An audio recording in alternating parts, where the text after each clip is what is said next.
Good evening, ladies and gentlemen. You're very welcome into Code Institute's online open evening for the UK. I'm Dara Otuma. I am content manager with Code Institute, and throughout this evening's open evening, we're going to talk about Code Institute itself, what we do. As well as that, we're going to talk about the digital skills gap within the UK itself, and we're also going to look at it from a European level and possibly US level as well, just to mention a few of the figures through that. Now, before we get started, I'm currently waiting for Lee Lindsay to join us in the room. He's one of our channel managers here in Code Institute. But before we do that, if you could please check in, let us know whereabouts in the UK you are. And as well as that, if you don't mind, tell us if you have any coding experience, if you've got any, let's say, things as basic as HTML or CSS experience, or even JavaScript. If you could just maybe say yes or no to that, or give us an insight to it itself. Now, a bit of housekeeping. We are running live chat at the moment, and Kira is on live chat for us this evening. So I'd like to thank Kira in advance. If you have any questions, please send them in. At the end of this event itself, myself and Lee will go through some of the questions that were asked most frequently throughout the event itself. Quite often we get asked the same question repeatedly throughout an event, so we will address those towards the end itself. Now, I see Lee Lindsay has just joined the room. Hiya, Lee. Thanks for joining us this evening. I hope you're keeping well. I am indeed, Dara. Hello, everyone. I'm glad to hear that, and as well the mic's working, which is always good news. Thanks very much, Lee.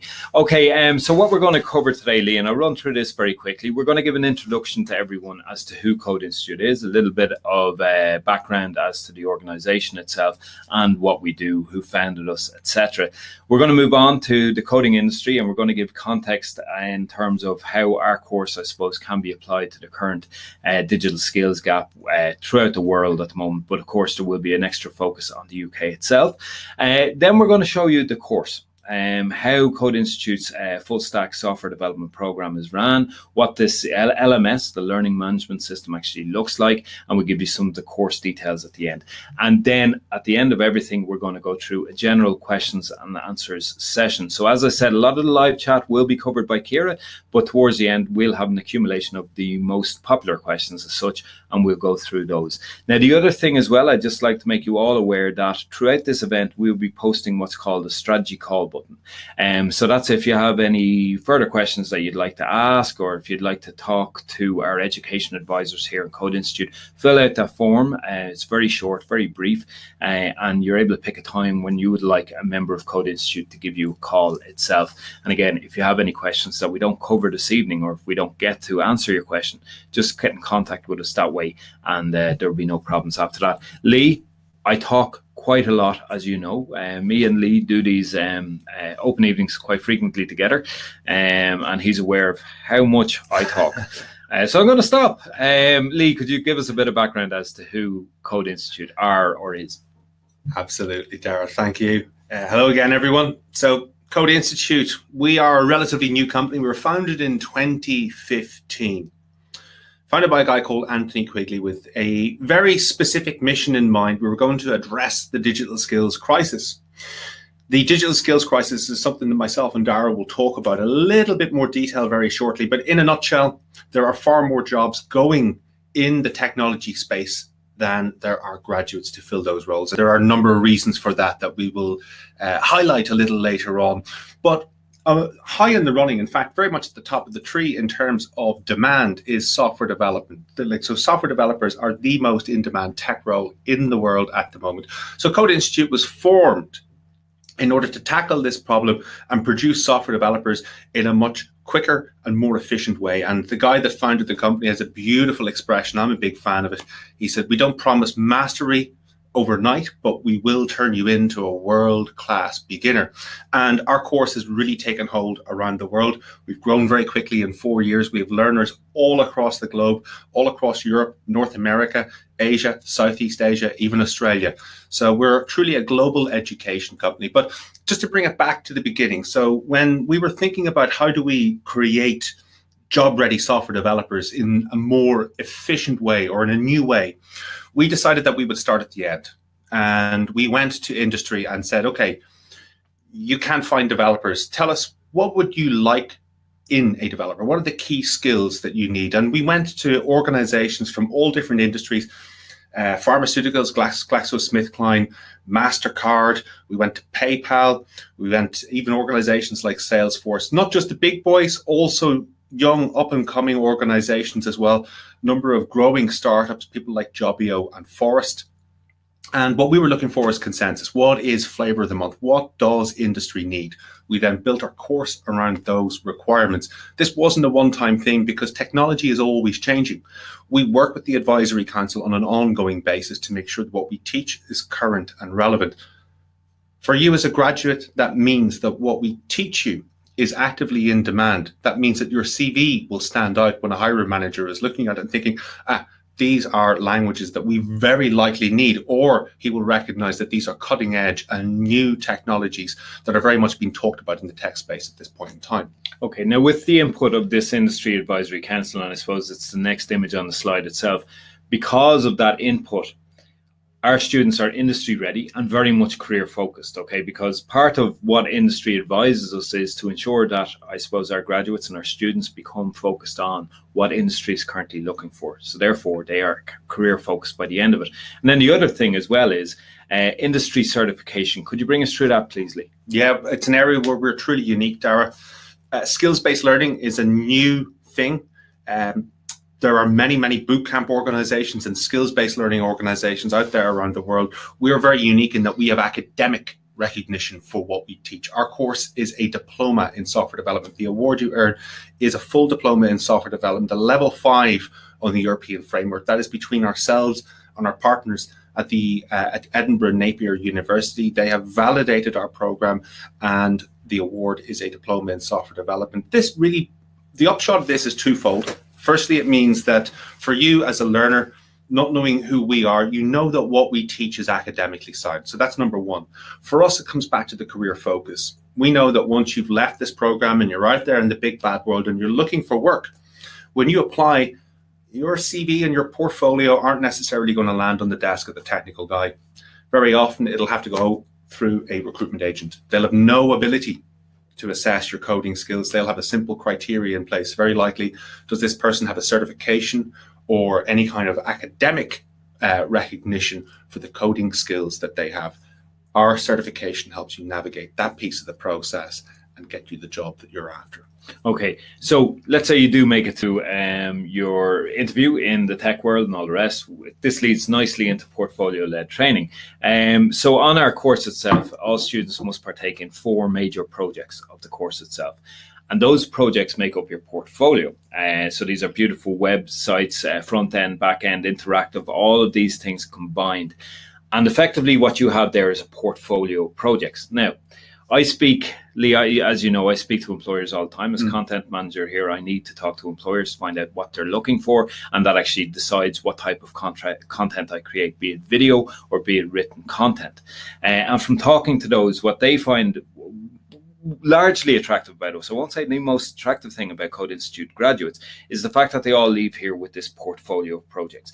It's where graduates and potential employees get to highlight where their creativity skills lie, where their problem-solving skills lie, and all these other things as well. Because a lot of these projects are hosted on the likes of GitHub, you get to share them with potential employers and say, okay, on these lines of code, I had a problem, but here's how I solved them. And you're able to actually bring them through it. And I've spoken to the likes of Capgemini, where they've said, you know, that type of portfolio is excellent for them because they're really after those problem solvers. And if you're able to highlight how you can solve a problem, it's a great way of doing it, especially at interview stage, because that's when you want to be employed. And it's with those people you're being interviewed by that you want to be employed as well.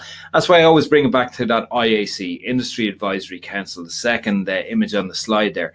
Because of the input from these huge companies, we really do know what industry needs right now.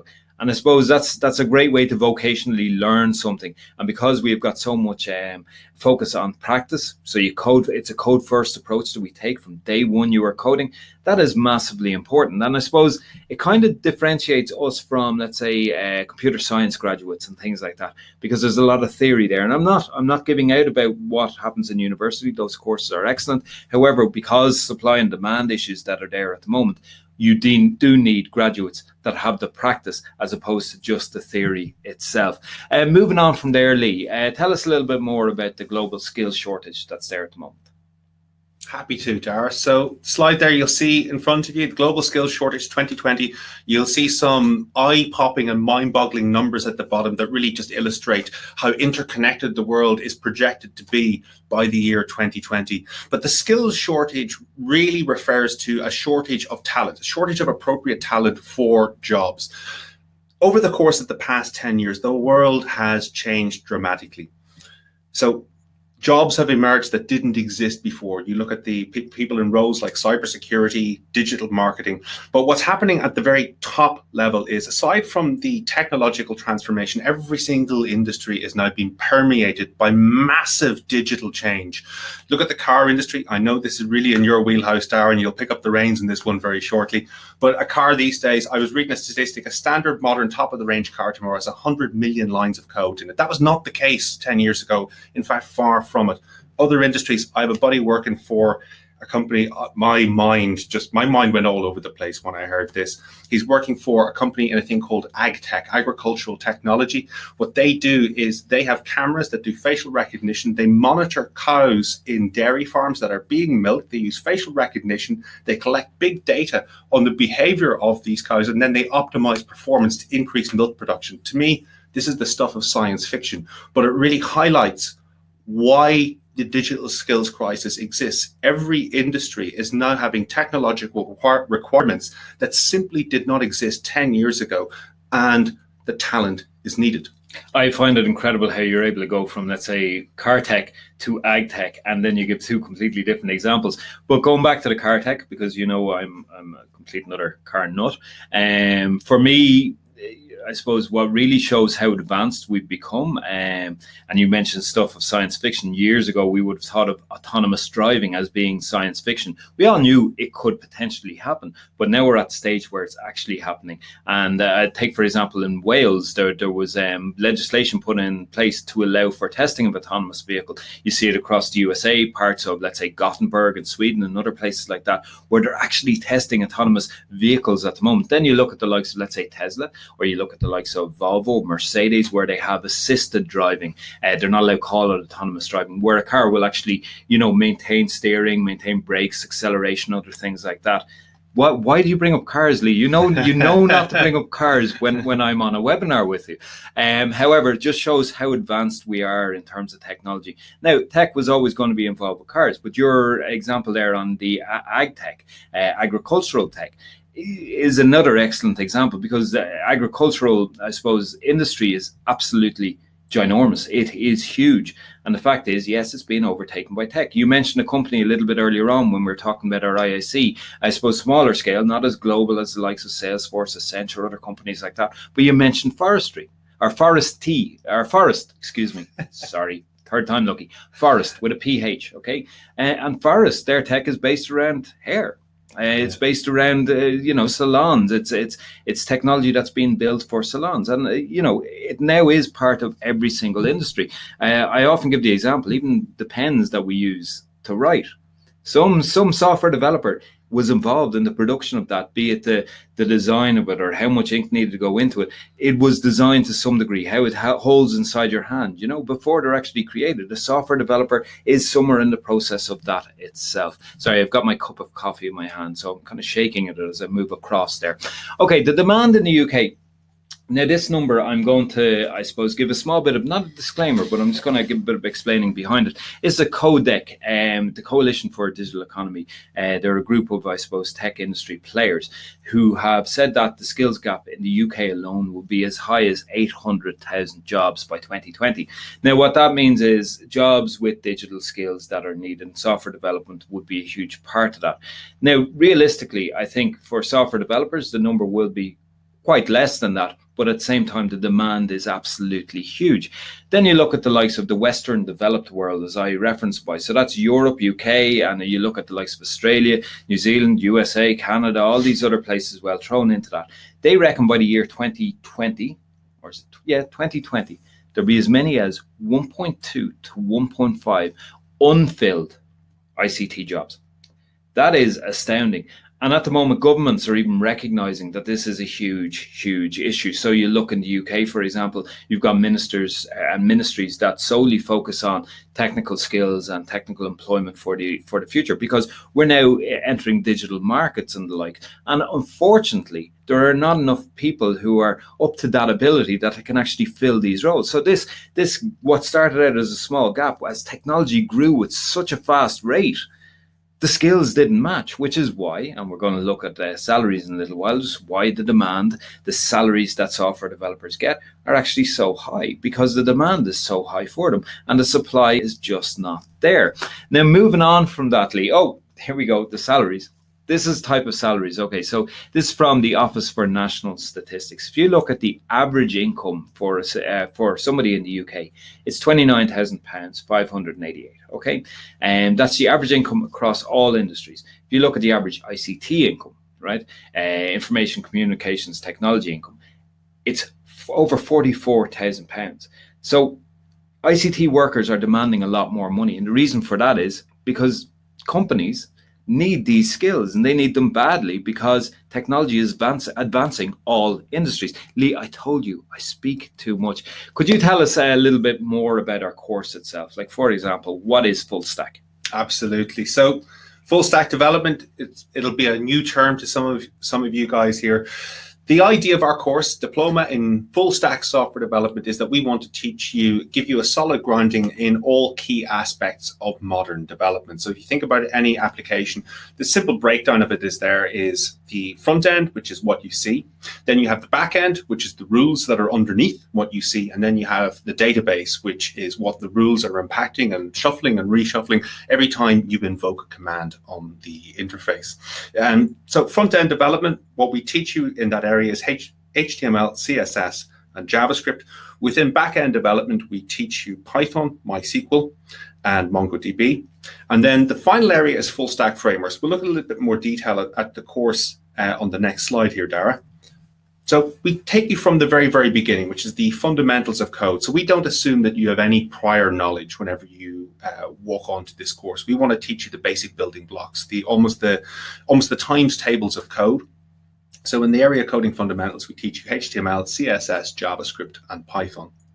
Front-end development, so the whole idea of what you see, the design of a website or application, is split into two parts: user-centric front-end development and interactive front-end development. In each of those two modules, you will deliver one of the projects that we mentioned earlier that comprises your portfolio. The first thing that you will build is a static web application. You will then enrich that web application with JavaScript when you move on to interactive front-end development. Within the area of back-end, we have a massive emphasis on Python. And one of the reasons we've chosen Python as our back-end language is it is the fastest growing language in the world at the moment. It also is very easy to learn. So for those of you with no background, this is one of the smoothest pathways for you in terms of picking up code. It also owes a lot of its heritage to a language called C, which means that if you want to go on and pick up other languages after leaving the course, you will do that so readily and with ease. And also, because we're so career focused, Python has applications in so many different disciplines that it massively increases your employability on leaving the course. So that's why we teach Python. So the first module is to give you a solid foundation in Python called Practical Python.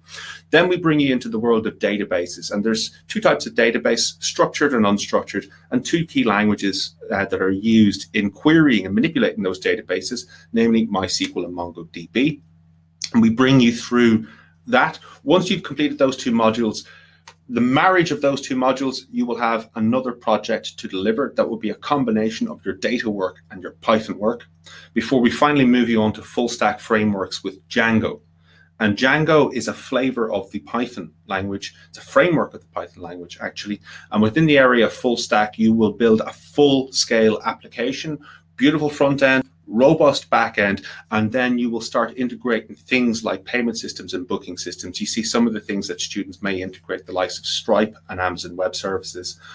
Also, all of those little icons that you see there on the screen are samples of work that students have created. I'd strongly encourage you guys to go along and check them out. They will really give you a good sense as to some of the really cool things that you can build on this program. Okay, and just in case we're scaring anybody at the moment, the course itself, Lee, and that's why Coding Fundamentals, first thing you see there, this is designed for complete beginners. So Coding Fundamentals, the likes of HTML, CSS, and JavaScript, but easier being HTML and CSS. It's the best way into learning coding itself. Moving on from here, Lee, the course itself, how will people learn?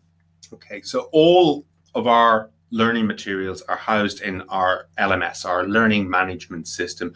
We've invested very heavily in this LMS, and we've taken great care to make sure that we follow a practice that we aspire is called bite-sized learning. We don't want to overwhelm our students. We want this to be a simple, intuitive learning experience for you. So when you log in, you see on the left-hand panel that it's almost like the table of contents of a book. That's the simple course layout.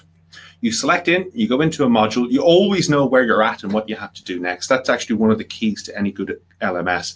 But once you're at the concept level, the knowledge, we break it into very simply 3 sentences. What is this? What does it do? And how do I use it? And each of those 3 questions can be answered in a sentence. So straight away, you have a very tangible, digestible understanding of what the concept is. We then have a rich video walkthrough where you go through that concept in more detail. That video will have an accompanying text transcript so that you can actually keyword search if you need to go back to it and you want to find a piece of information. The video is generally not going to be any longer than 8 minutes long. So we don't overload on knowledge. You learn a concept, and as soon as the concept is given to you, you will go off and you will practice it in a series of challenges. You will increase your fluency, and then we'll move you on to the next step in the course, and we just nudge you through the course like that. Okay, Lee, thanks for that. I just want to remind or let people know, I suppose anyone who's here has heard of Code Institute before, and you've been on our website or you've been in touch with us over time. What I do advise you to do is next time you go onto our site, have a look at our 5-day coding challenge. Now, it's free of charge. Okay, and it'll show you what our back end actually looks like. It'll show you what our LMS, actually looks like, our learning management system. So it's very similar to what you see in front of you there. There's video interaction and all the rest as well. But the beauty of it, Lee, and I really like our 5-day coding challenge. I've sat and done it a few times, sadly. However, what I do like about it is, for those of you who have no experience in code, firstly, you're going to get an idea if you have an aptitude for code. Okay, it's very important to have that aptitude. It doesn't mean you have to be a math magician or anything like that. In fact, that's completely unnecessary. But what you do need is, you need that, I suppose, the problem-solving abilities. And as well as that, you need to be just able to kind of look at it, pick it up and learn. That's why I say we start with the likes of HTML, which is simple enough. It teaches you simple things like how to bold words and, actually get the text within a page itself. And then CSS adds a little bit of style to it. But the beauty of it is, if you've never coded before, if you've never done software development before, you actually finish with your first ever web page. And I think that's pretty amazing, and it's free as well. So folks, please go on to codeinstitute.net and have a look for the 5-day coding challenge, and you'll be able to go through it there yourself. And you can see what our actual LMS looks like. Lee, moving on from there, how, I suppose, for people who do decide to come on the course, what type of support do they get from Code Institute to go through the course? We've made this a very rich learning experience. So we began life as a classroom-based bootcamp. So that was a small group of students working together in an intensive environment in a classroom. We wanted to marry the best elements of classroom learning with the best elements of online learning. And we've taken the two worlds. We have a really rich analytics engine that will monitor your progress and inform our academic team. And our academic team are there to help you through the course. So you enjoy 3 levels of academic support. First, just like a classroom, you have your fellow students. So you see there the Slack community. Slack is a communication tool that is used by developers and companies all around the world for project-based work. It's a fantastic communication tool. On that environment, we've tailored it around the course. If you're stuck in an area of JavaScript, you can ask a question in the JavaScript channel. You will have students from all over the world that can help you with whatever it is that you have the question on. It could be something conceptual. It could be something to do with your own code. If you don't get an answer there, you have our tutoring team. Our tutoring team are available at the push of a button. In the LMS, you push the button, and you start talking to one of our tutors, they're people that have actually graduated from the course, passed with flying colors. They know it intimately. So whether it's something within a video that you just didn't quite get, or whether it is an element of your code that you can't get working, these guys will be able to help you get through that. So the Slack community and tutors are brilliant for the day-to-day stuff. You know, your fellow students and tutors, they will help you through on a day-to-day basis. To deliver the big projects that you're tasked with, you have mentor. Every single student has an individual mentor that you meet with periodically. They will help you build and deliver those projects. They'll give you feedback on the code that you've built. Whenever you're coming up with the idea for the project itself, they'll give you feedback on its feasibility and maybe help you temper your expectations so that it's something that's achievable, something that will help you maximize your marks. So those are our academic levels of support. Outside of that, we have student care, and student care are really going to be your guiding light. So student care are, monitoring the analytics, checking your engagement with the program. But when you sign up, you will talk to them about your schedule, whether you're working full-time, whether you're studying, what your commitments are. They will set a schedule with you, and they will help you through the course. They'll match you with a mentor, and then they will be checking in with you periodically to make sure that you are happy with what you're achieving, happy with the support that you're getting. And if ever changes to your support structure or schedule are needed, student care are there to arrange that for you. Then you get career support. Could you bring us through this, Lee? Okay, so to me, one of the best things about our career support, okay, we're going to show people how to market themselves using the likes of LinkedIn and other items like that. We have an entire module on this. And then as well as that, we have our kind of our in-house. This is exclusively for Code Institute students and graduates. Obviously, jobs are posted from companies within the site itself. But one of the best things for me is the technical interview support and other things like that. Could you bring us a bit through that? Yeah, absolutely. So when you're applying for roles as a developer, there are certain tasks that may be required of you during the selection process. So screening interviews, everybody's done a screening interview. If you've ever applied for a job, you've likely done a screening interview. We will help you with the screening interviews. We will give you guidance and best practice on that. But beyond that, there's two other things that are very often you could be tasked with. It could be over Skype, could be in a face-to-face environment. You may have to present your project. So that may be walking through on GitHub, talking through the projects that you have built and delivered. So we will help you with those presentation skills. The thing that daunts almost all applicants to developer roles is the technical interview.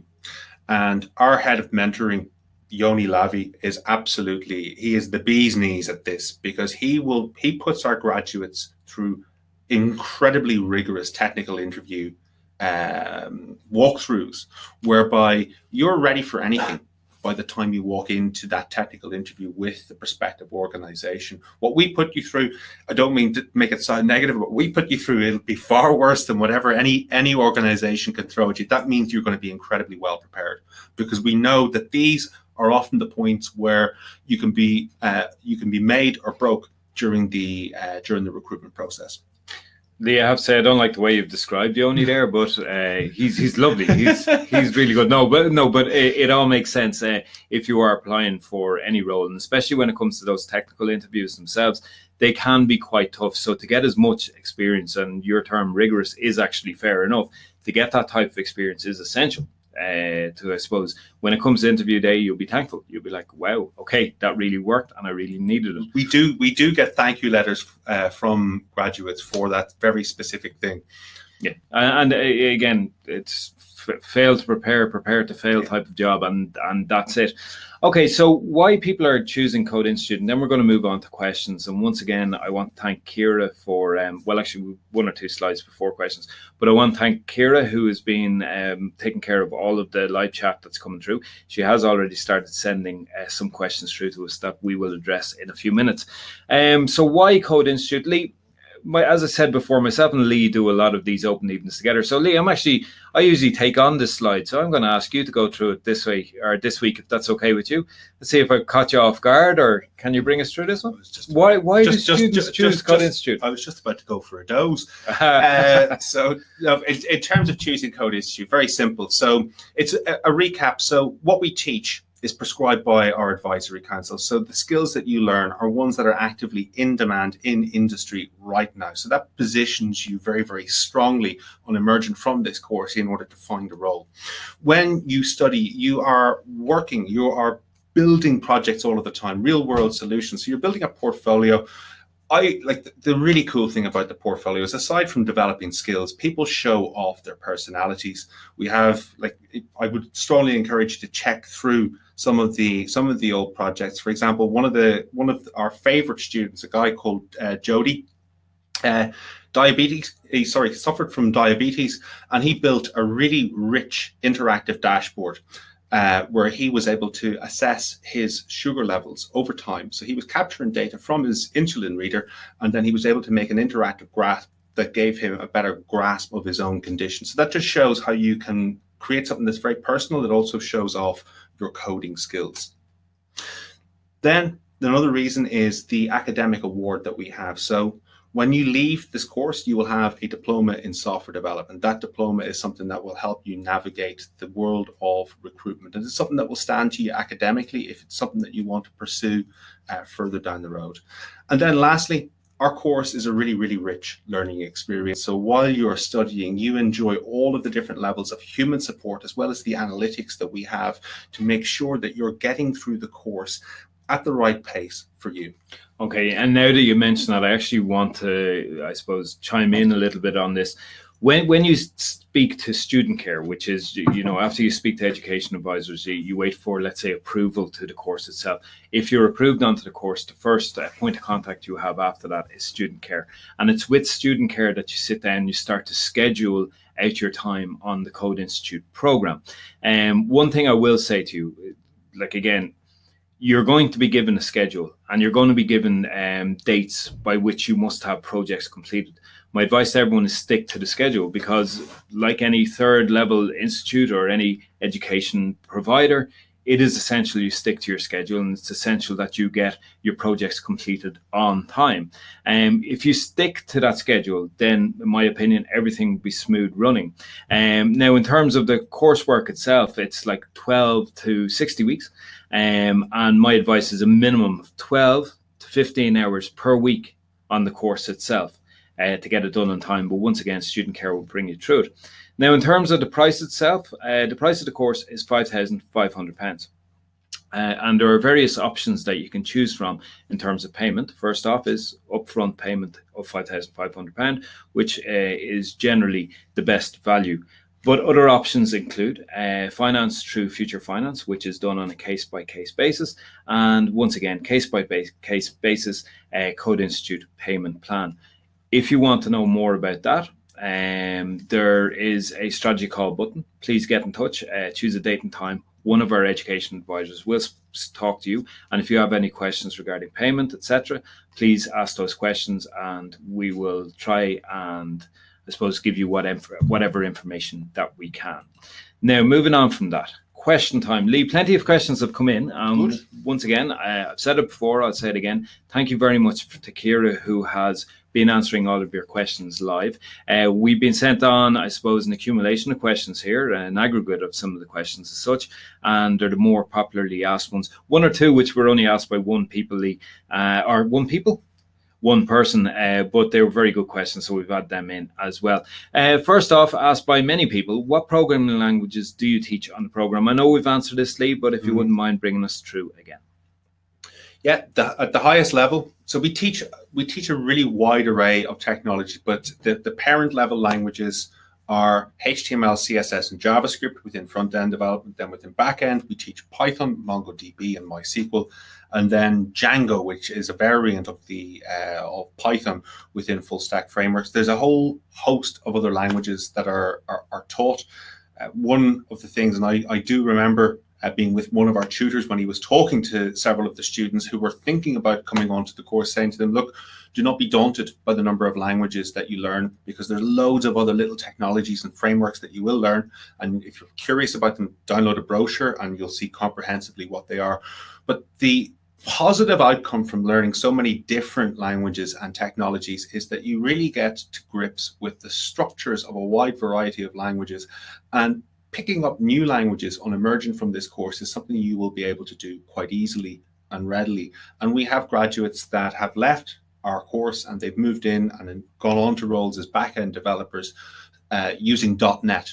And they've been able to ramp up with .NET within the space of a month in order to get the role that they've applied for. So that's one of the other massive benefits of the array of languages that we teach. Very good. Now, one thing I will say, Lee, based on that, from talking to employers, and again, I quite often I kind of quote Capgemini on this, what they do is, okay, so they all appreciate Python and they will do much of their work with Python. However, for all new employees within Capgemini, they get 6 weeks of extra training on top of that to bring them up to speed in other languages as well. They know once you have Python, they know that you're able to code. So effectively, they're able to build from there if they need other languages included in as well. Good questions come in here. I have answered them myself, but I'm going to just reiterate this if that's okay. Typically, Lee, how many hours a week would I have to do to complete this course? So that's, in many ways, that's self-determined. So when you register or when you apply and eventually register for the course, Student Care will talk to you about your circumstances. You may be working full-time, you may not, you may have study commitments, you may not, you may have family commitments, you may not. But whatever your circumstances, Student Care will talk to you about your capacity for study. We recommend a bare minimum of 10 hours per week. The course itself is approximately 600 hours in length. Most of our students, depending on availability and depending on what life throws at them, they tend to complete it between 10 and 14 months tends to be the average, particularly if they're working full-time and have additional life commitments. Now, in saying that, many students know in advance whether or not they're going to be able to spend full days on this, for example, which is why that schedule that I mentioned earlier on is so important. So if, for example, there are students who have chosen to do this full-time, and they will get it done in 3 to 4 months. And again, it has happened. It does happen. Generally, they take a little bit longer. But my advice is you get a schedule, you stick to it. And as I said, there will be a schedule as to when your projects need to be completed by. But there is enough support there on hand that if you stick to your schedule, you will be able to get everything done on time. Next up, there's a lot of questions here, and I know they've all been answered, Lee. So I'm just going to pick a few more out, and then we'll let everybody go. How do you keep your course up to date? It's a good question. So it's something that we spend a lot of time doing. So we have a wonderful product team here. They spend a lot of time updating and maintaining not just the course material itself, but also modifications to the LMS, also enhancing the analytics tool that we use to support the interventions that we make with our tutoring team and with our mentoring team. But it comes back to that IAC. So we meet with our advisory council usually every 3 months, and they give us feedback as to where our course is at. I think the phrase you're fond of, Dara, is what's hot, what's not. So they will tell us if there's elements of our course that perhaps need to be removed. They will tell us about emergent technologies that we may need to add in. They don't just advise us on that, though. Sometimes they may give us advice on the outcomes, whether we need to increase the number of projects that students complete and different types of takeaways in terms of like what the projects should entail themselves in terms of the specifications. Okay, last question, and I'll leave it. Is there a physical classroom, Lee? There is no physical classroom. So if you want to complete this course in a much faster frame of time, that can be arranged with additional support. But I would encourage you to click the strategy call and talk to one of the education advisors, because they are best placed to talk to you about that accelerated track. But if it is a case that you want to complete the course that bit faster, we have options available. Excellent. Lee, thank you very much. Lee Lindsay, Channel Account Manager here in Code Institute. Thank you very much for joining us. Ciara, thank you very much for taking care of the live chat this evening. And from myself, Dara O'Toole, I'd like to thank you all for joining us this evening. As Lee mentioned there, if you want to get in touch, you have seen the strategy call button appear on screen. It's up there now. If you'd like to sign up for a strategy call, you can pick a day and time, and one of our education advisors will be in touch. If there's any questions that we didn't answer this evening, and I know they've all been answered in the live chat, but if you have any more, please get in touch and we'll try and answer your questions. But other than that, we'll see you again at the next one. Thank you very much for joining us. Bye. Bye.